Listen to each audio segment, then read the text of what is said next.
This is the L2C Media Network on YouTube, and this is Steve Baxley Sports Final, brought to you by the L2C Media Network. I'm the announcer, Harry von Stuttgart, and it's a truly manic Monday when you have football in the afternoon and football at night, and that's only the pros. It usually is quiet, but nope, we still get sports, and we still get this guy. Hey, how you doing, everybody? Yes, I have yet to cut this. Thinking of cutting it on Monday. That'd be fun to see. Anyway, welcome everybody to Steve Baxley Sports Final. I'm the aforementioned Steve Baxley. Now, you're probably wondering when you saw the promo and everything else, where's the Monday night quarterback? Well, because we had a Monday afternoon game and a Monday night game, guess what?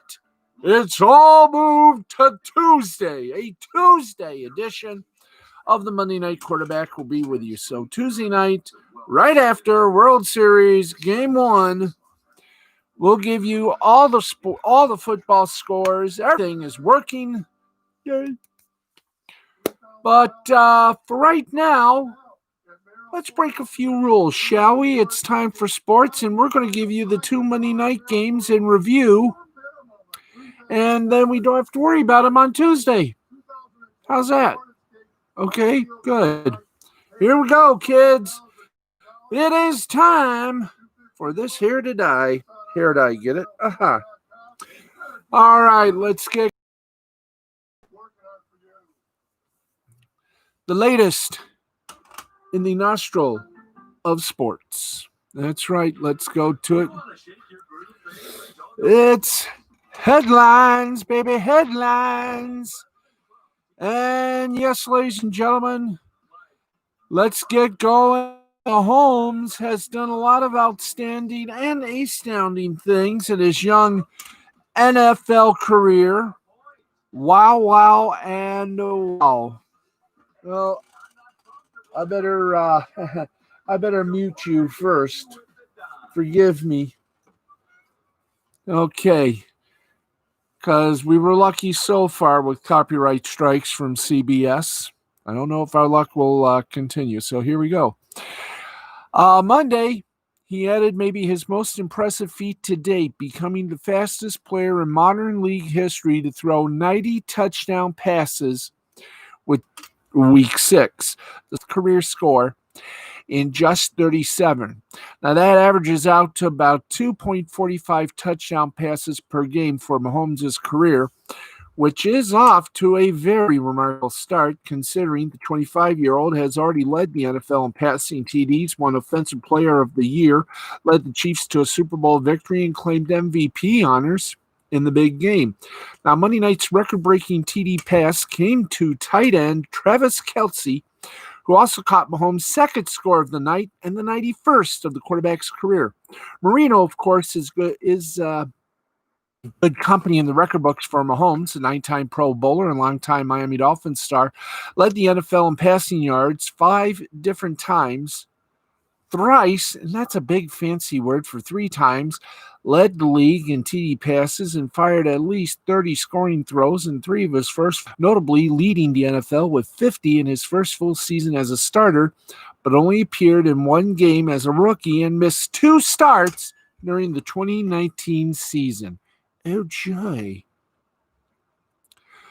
Okay, now since we're moving the Monday night quarterback to Tuesday night, let's just do what we always do on the Sunday show, and that is give you the mini look at our 2 Monday broadcasts, Monday afternoon and Monday night.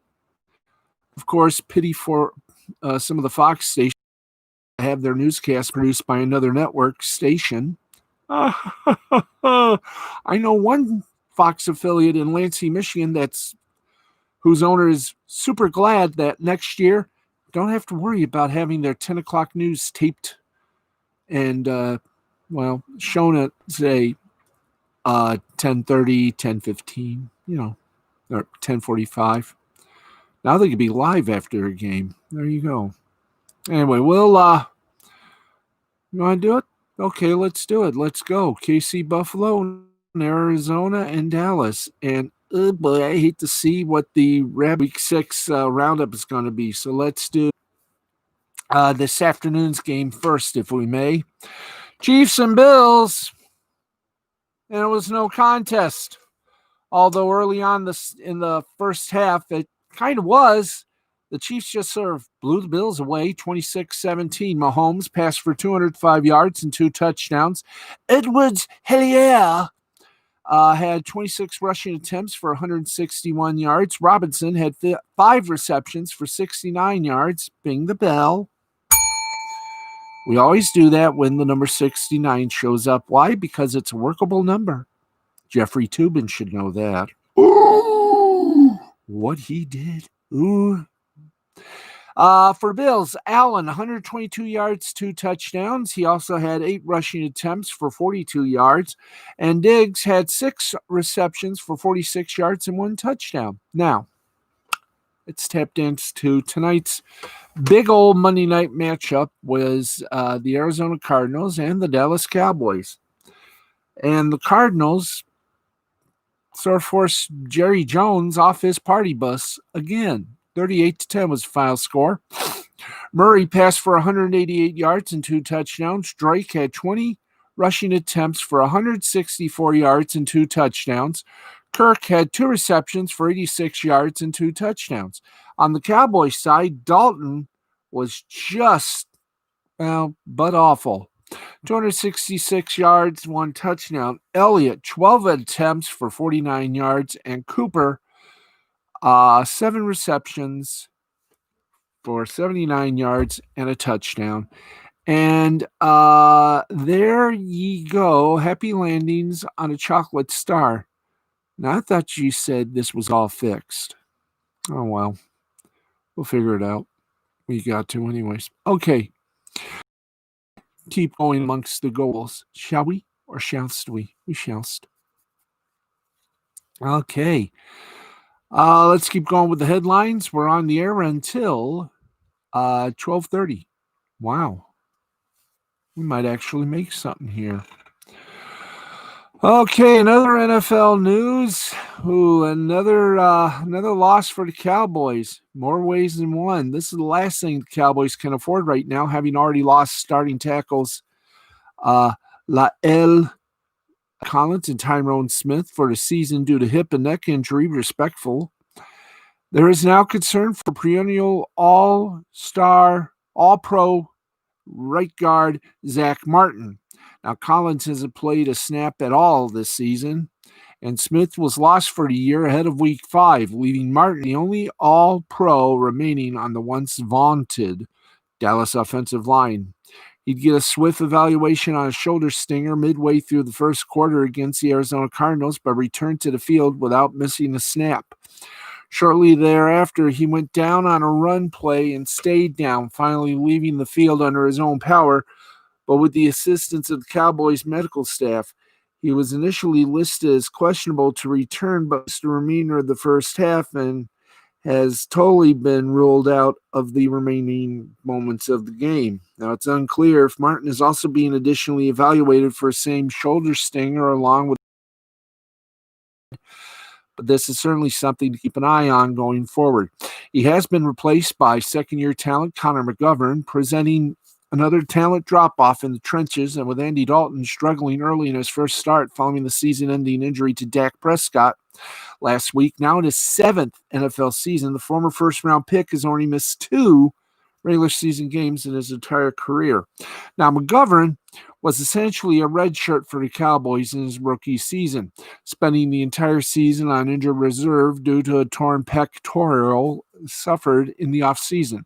Now, the former second-round pick has struggled to get on the field in 2020 as he attempts to both work back to football form from injury, but also having undergone a coaching change in Mike McCarthy, who wants to see more from the ex-Penn State standout before feeding him more snaps With Martin heading to the locker room, McGovern will get more snaps than the Cowboys would like against the Cardinals, considering it's to replace a perennial Pro Bowler and arguably the best guard in the NFL. So, not exactly a good motif, if you will, and we'll talk about that on our special Tuesday night edition of the Monday Night Quarterback. Right now, back with another NFL. We got 3 NFL stories, Major League Baseball preview. Man, we are simply strangely loaded. Anyway, let's give it to you here as soon as we do. Thank you. Oh, we already mentioned this last night about Steve McClendon being traded. So that is the story that we did yesterday. We're not going to repeat that story. It's unrepeatable. We did it on Sunday. Okay, let's go to our other NFL news and notes and notatables. And boy, oh boy, when it rains, it pours for the poor little Philadelphia Eagles. Almost called them the Pittsburgh Eagles. That would have made my mom angry.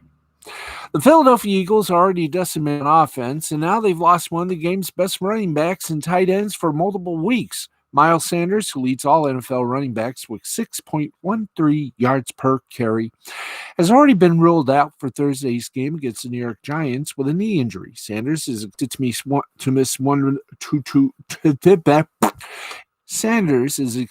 to miss 1 to 2 weeks per ESPN's Adam Schefter. The Eagles will also be without Zach Ertz for up to a month, per Chris Mortensen of ESPN.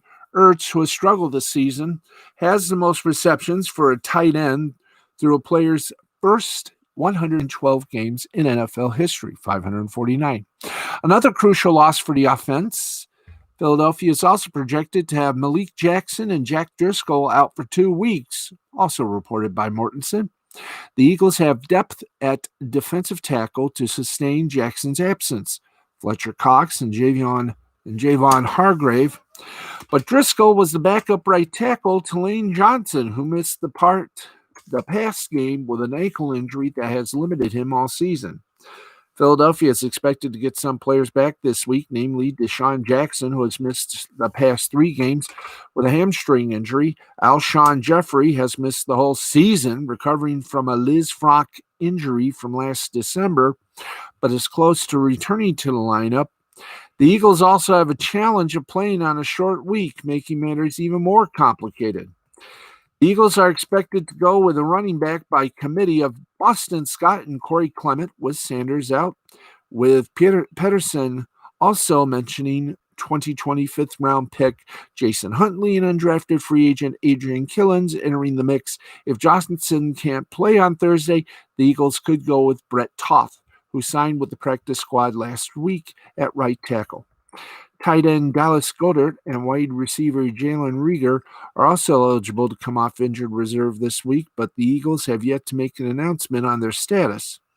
Philadelphia had Richard Rodgers and Jason Kroom, who also signed to the practice squad 3 weeks ago, finish Sunday's game at tight end. The Eagles are beat up on offense, but reinforcements are coming, and they are still ready. A very strange season. Even the game that doesn't consider a wild card. We'll talk about that when that happens. Right now, more headlines in the realm of sports. Well, for 47 years, he has been the voice and the face of NHL hockey for many teams and many networks, including nationally Versus, OLN, which became Versus, which became NBC Sports Network, Sports Channel America, and a few others.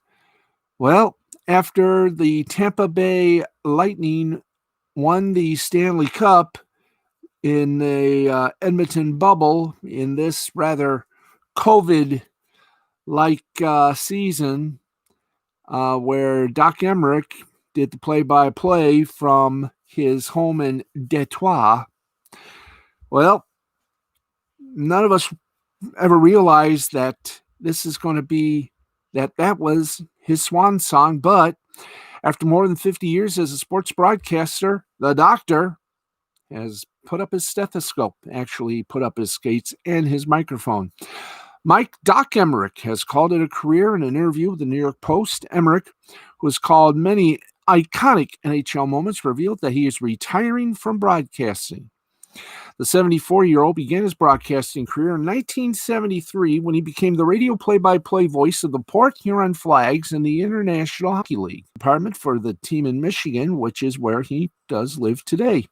Just 4 years later, Emmerich joined the AHL Maine Mariners and called the franchise's two Calder Cup championships in 1978 and in 79.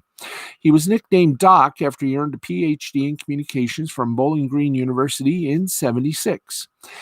He climbed into the NHL ranks in 82 when he became the play-by-play voice of the New Jersey Devils. He remained with the team until 86. He also worked for the Philadelphia Flyers from 83 to 86, where he was an announcer and in-studio analyst when he wasn't calling games for the club. In 88, Emmerich was promoted to the league play-by-play voice for the Flyers' local television station and remained there until 93. In 93, Emmerich returned to the Devils as he replaced Gary Thorne as the team's play-by-play announcer and remained there until July 2011. For the remainder of his career, he called national games for NBC Sports, Versus, OLN, CBS, ABC, TNT, ESPN, and, believe it or not, Fox Sports regional networks, among others, as well as Fox Sports nationally. Emmerich has done it all when it comes to broadcasting. He's called some of hockey's most exciting moments, from countless Stanley Cup finals to Winter Classics to Olympic gold medal games, including the Winter Classic between Detroit and Toronto from the Big House. And there's nothing that Emmerich hasn't done. When you think about a historic NHL moment on a big stage, it's likely that he called it. So from all of us here at the Sports Final, all hockey fans around the world, Mazel Tov on a fun and wondrous career. You deserve a rest. Trust us, you do. You've done it all. You said it all. And now we get to say it. Thank you for all you have done. Okay, it is 11:51. We want to remind you, yes, we must do that, because if we don't remind you, you won't figure it out. But tonight is a night of webs with the humble Minnesota lawyer. Why? Because on tonight's edition, he is going to be squawking about as everything pops up, so I can do this without having to rely on my notes. Okay, you're now dark. Let's now try to do this without notes. Thank you. Tonight's edition of Lost Blaming the Interwebs is Anime's Phallic Issues, not just anime, and another hearing for ACB, future Supreme Court Justice. All that and more tonight on the Rekieta Law channel here on YouTube with Nick Rekieta and maybe a couple of guests. You never know. It begins in about 7 minutes on the Rekieta Law channel. Watch accordingly. You may learn something. But, of course, watch it after you watch our show. Not got me licked. Thank you. You may take us off there. Okay. So, there you go on that side. And now, yes, ladies and gentlemen, it is now time to get going on. Well, we got to do it. We didn't do it last week. We do it this week. Folks, it is time to review the most boringest 3 hours you can ever have on a Monday night. How boring, how dull was it? Oh, we're going to tell you right now. This was the Raw Brands Go Home show ahead of Sunday's Hell in a Cell pay-per-view, but pay-per-view. And frankly, they sucked. Let's give you all the news and notes Actually, we're going to give you notes. That's right. It's time for the Raw review. And trust me, WWE has lost it. They cannot do anything right. And I have a feeling these ratings are going to go down under because, well, there was a couple of football games. But anyway, we're live from the Amway Center in Orlando, Florida. And Retribution. And the Hurt Business won that match. And then we had AJ Styles taking on Matt Riddle. And, AJ Styles won that.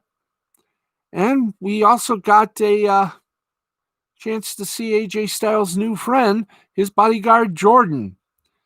Oh, boy. Anyway, back from the break, let's go to it. Women's title match, Lana versus Asuka. Lana continuing to wish she was with her hubby on AEW, but is still being mistreated and misused on Raw. Asuka won. And then we had Shayna Baszler, Nia Jax versus the Riot Squad versus Dana Brooke and Mandy Rose versus Lacey Evans and Peyton Royce. And who won that? Nia Jax and Shayna Baszler, of course. Kofi Kingston, the new singles wrestler after WWE broke up the New Day. Why? Because it was a success. Anyway, who won that? Kofi Kingston. Yay. The Miz and John Morrison took on Tucker and El Grande Gordo. Huh? Well, El Grande Gordo and Tucker won the match.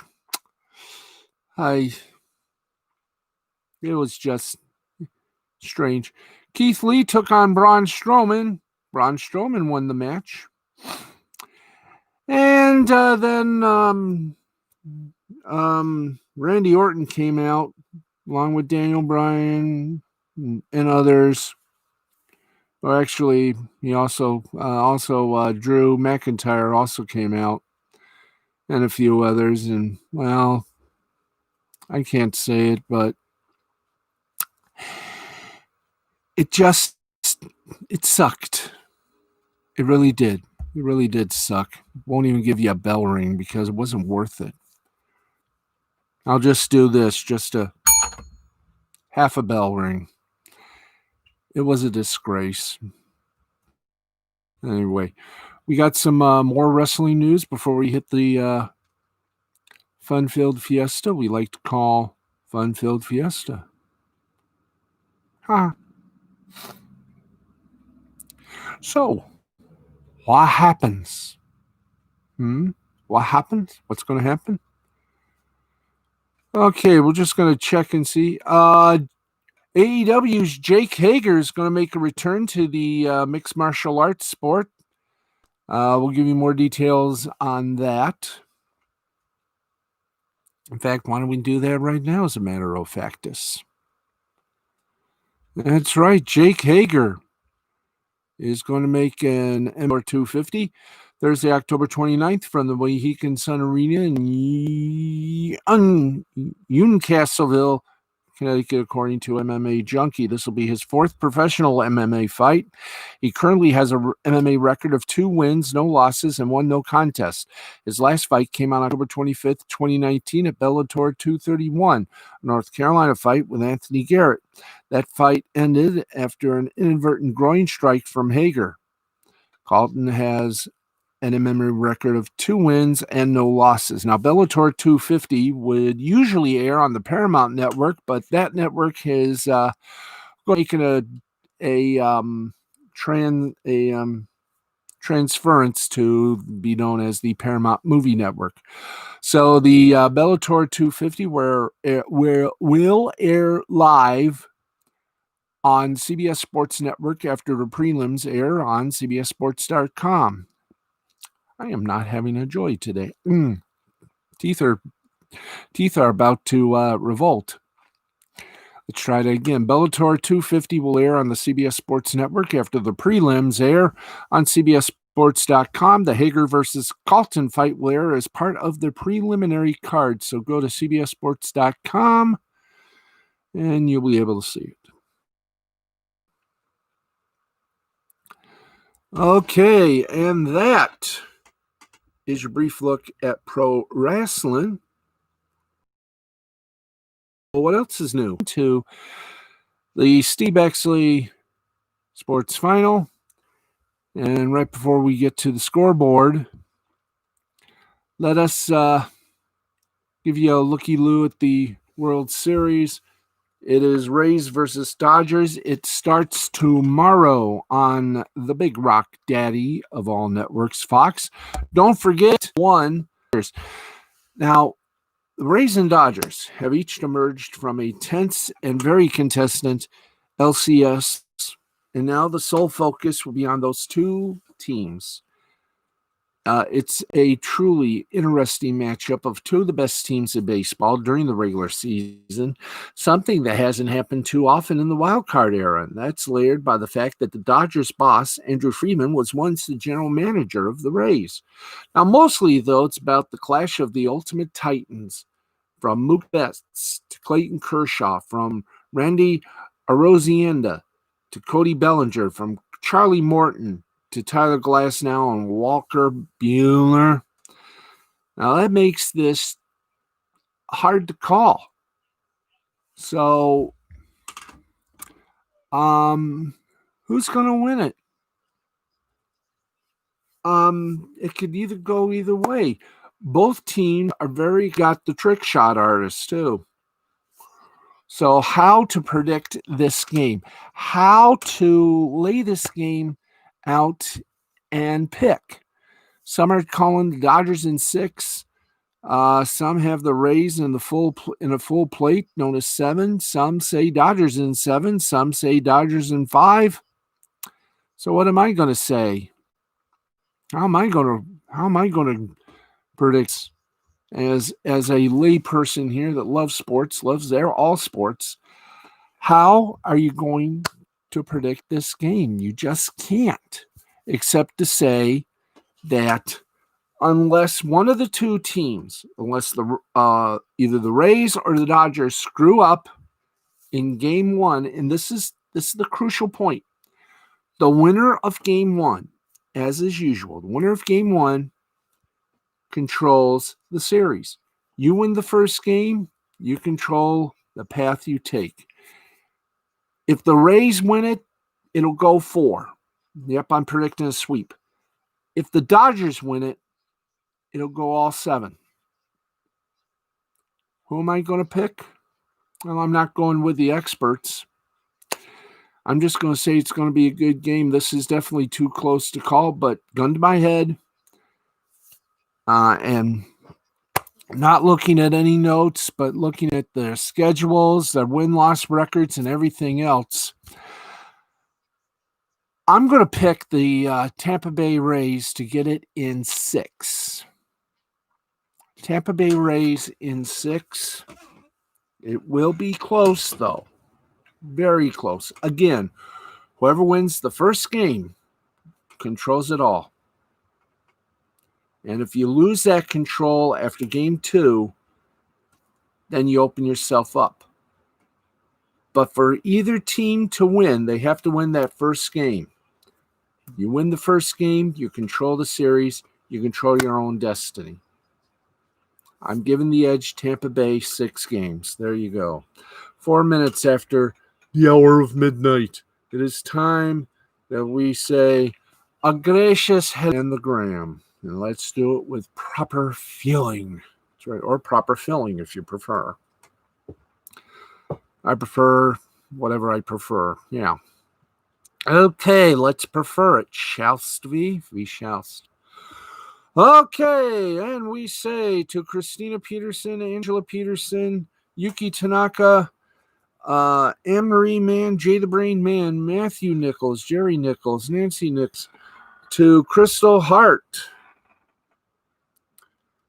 to Brenda Gaminsky, to my mom, Sharon Baxley, to Mike Sparks, to Brutal Metzler, to Cleo Glide, Brendan Nolan, Mike Pickerel, Bobby Strauss, Wesley Snell, Rick Chiampa, Rebecca Nicole Peltkis, Joseph Schwartz, Randy West, Amanda Behrens, Deshaun Whipple, Regina Lewis, Jeffrey Edwin Roof, Aaron Anthony, Sarah Baxley Legrand, Myra Baxley, Duan, Stephen Rivera, Peggy Ambige, Jennifer Finney, happy birthday. Kadim Zaire Muhammad, and Kimberly Butler, among other fun-filled names. I say hello to thee. How are thee? Brenda Dixon, Linda Steele, Morris Hayes, Amy Hayes, Frida Hayes, Jessica Cruz Avila, Alan Oberoff, how you doing? Regina Lewis, how you doing? Also, we say hi to January J. Keaton and Dixie. Alabama Cole, keep on doing what you're doing and enjoy. James Murphdog Murphy. And all the gang on Facebook. How y'all doing? Oh, George Templeton, Marley Wiley, Jeff Rollo, Dale Sankey, Blind Lemon, Nellie Canine, Mrs. Nellie Canine. I can't wait for the game, which just happens to be the AFL Grand Final. It should be fun, and we will once again give you the time and place to view this wonderful game that is going to be played. But right now, as we do, what we do, very simple. It's doo-doo or die-die. No. We do this. Why? Because we can. So here we go. Ivy McKellen. Hello, Angela Peterson. We already made mention. Mandy Summers, Wyatt Holiday, Peter Gilmore. How you doing? Peter Oida, Louisa Fernandez, Casey Lennox, Alex Sims, Audrey Dahlgren, Nick Mantis, and Brazil 66. Brad Shepard, Lydia Cornell, Ryan Satin, Karen Drew, Eric Costra. Hi, brother. Charlie's London, The Real Deal, Linda Steele, and of course, Killian Collins, Crashdown 321, Stacey Hayes, Lisa Guerrero, Andrea Isom, Cheryl Atkinson, and all the rest here on Gilligan's Island. So there you go on Twitter. We say hi. And that leaves us with, the entire contents of one singular sensational. Did I forget to mention? Oh, yeah, Jay the Brain Man, too. And we also say a great howdy do to Claudia Trejos, Portia Coleman, to Francia Jones, to whom else? I've already mentioned Stacey Hayes, to Courtney Lynn Elwood, and to the ladies of Dorothy Malone. And there you go. That is, and to everyone on Twitter, Facebook, and the Gram. It's great to see you all here. 12:08. Wow. We're going on a nice little tilt here. So, what do we do for an encore, you may ask? Well, simple. Neither rain nor snow nor gloom of night nor cheap motto will keep us from our scoreboard. It's time for the scoreboard. That's right, folks. Let's pay. Go above and beyond the call of some bizarre duty. I said duty. Anyway, let's boogie on down to the street here, as you can see. And we gotta go backwards to go forwards. Yes. We gonna get some esports too, please. What's the online musical? I'm live. I'm not even done yet. Online Broadway musical. Cats. a chorus line. I'll help you out after the broadcast.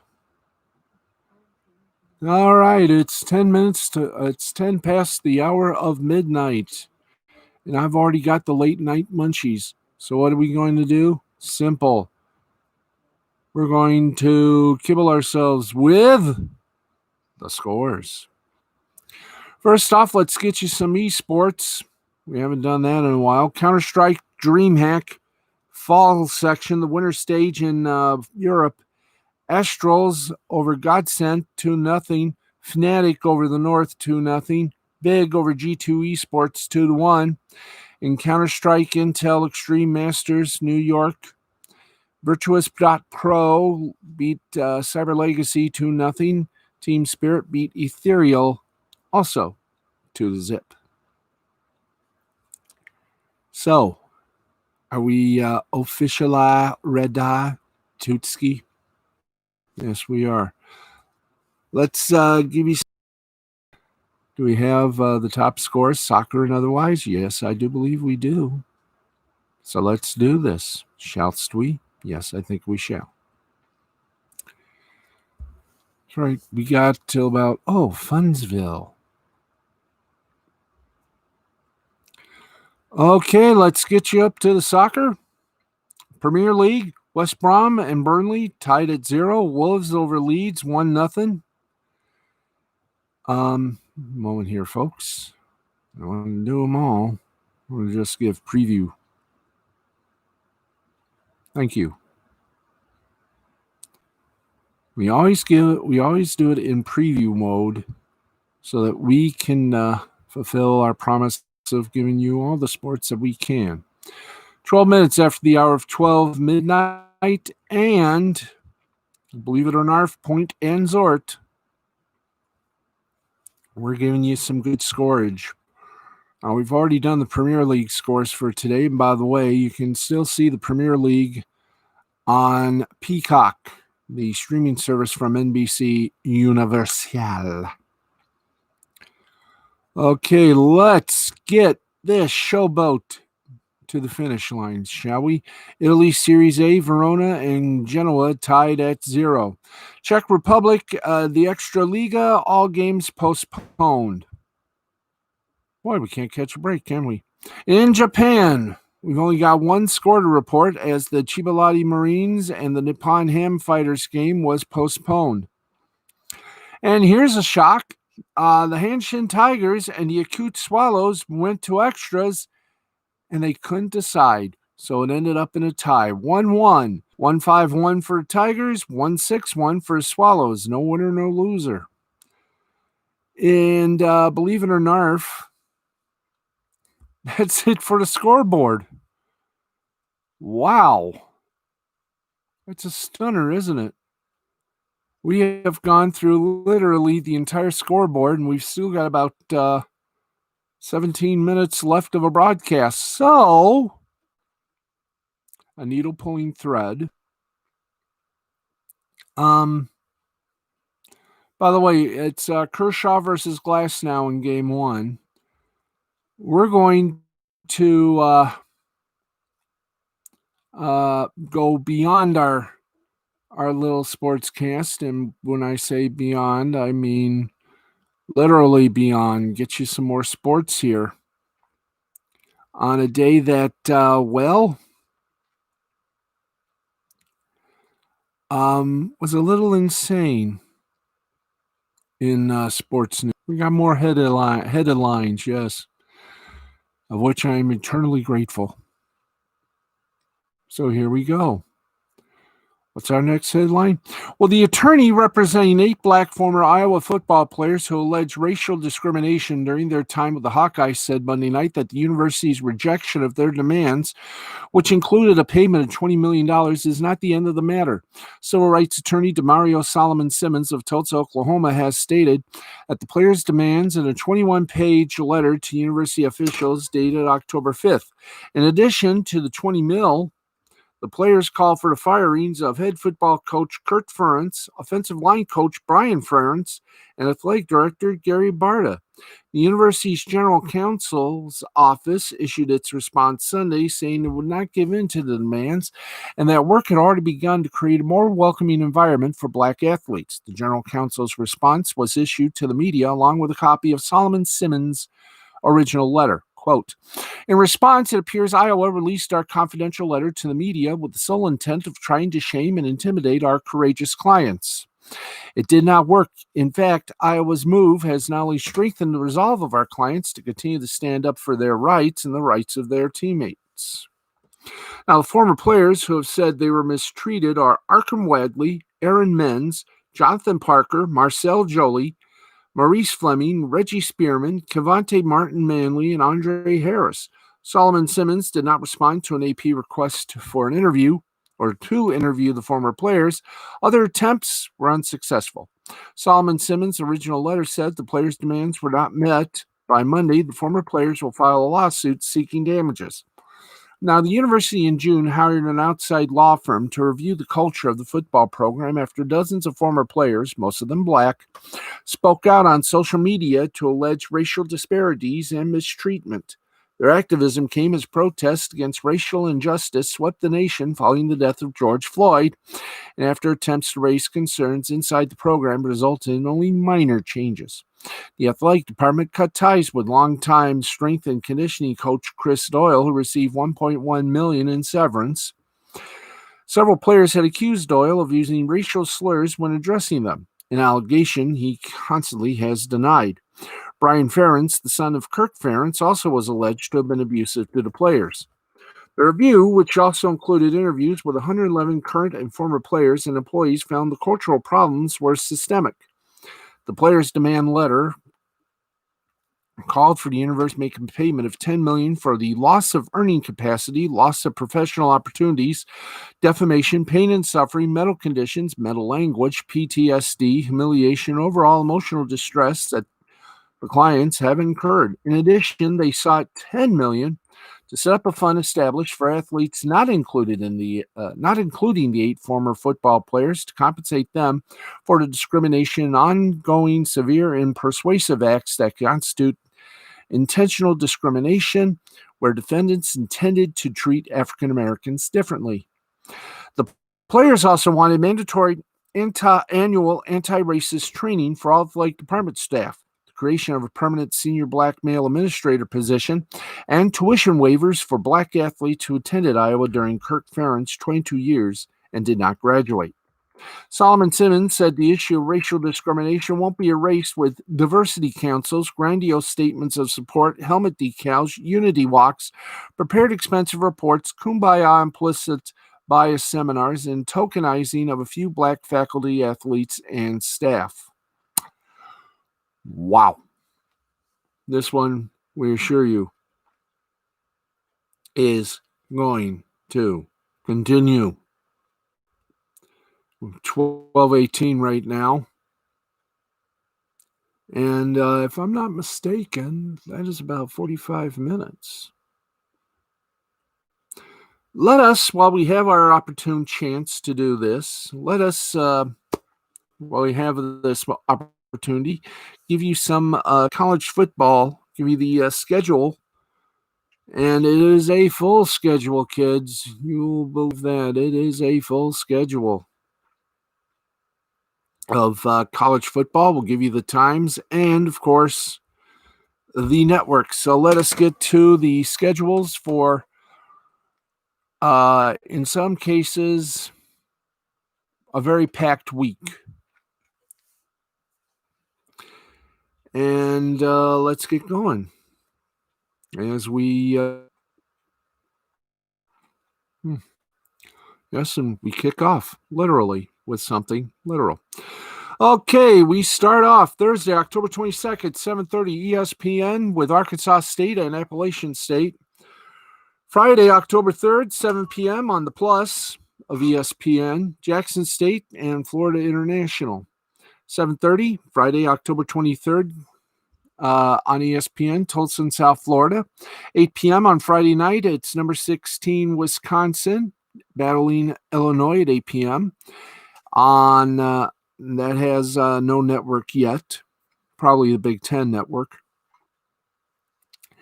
Number 23, Louisiana, taking on UAB Friday at 8 on CBS Sports Network. Rutgers taking on Michigan State Saturday at noon. That'll also be on the BTN, Big Ten Network. Temple of Memphis. I'll be on another little sports network. Temple of Memphis, noon.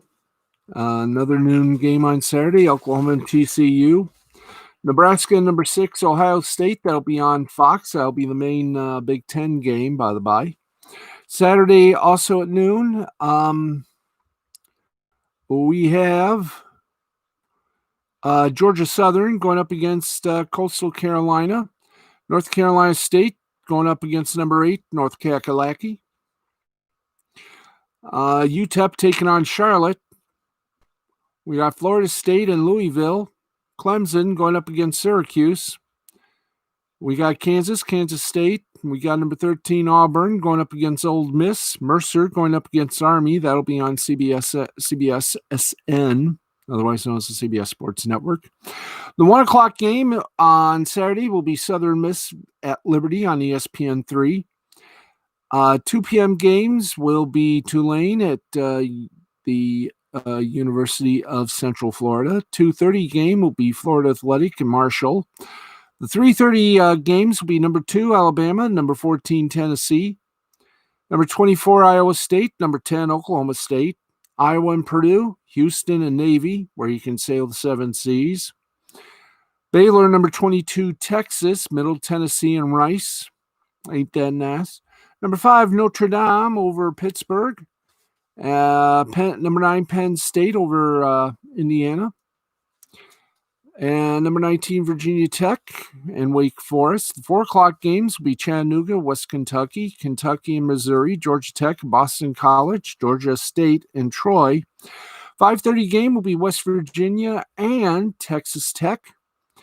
The 6 o'clock game will be South Carolina and LSU, Wyoming, Nevada at 7, Utah State and Boise State at 7, University of Louisiana Monroe at South Alabama at 7, Michigan, 20th ranked Michigan plays at 25th ranked Minnesota, and that'll probably also be on the BTN, the Big Ten Network. Saturday night, 7:30, Hawaii, Fresno State, Maryland, Northwestern, 7:30. The 8 o'clock games are Virginia at number 7, Miami of Florida, Louisiana Tech, and the University of Texas, San Antonio. Your 9 o'clock games are the 11th ranked Cincinnati and the 18th ranked SMU, and New Mexico versus Colorado State. 10:15 to 10:30 games will be your Texas State and 15th ranked BYU, the Air Force, and San Jose State. And finally, the true nightcap, UNLV and San Diego State. And that, ladies and gentlemen, is literally, figuratively, all we have for you.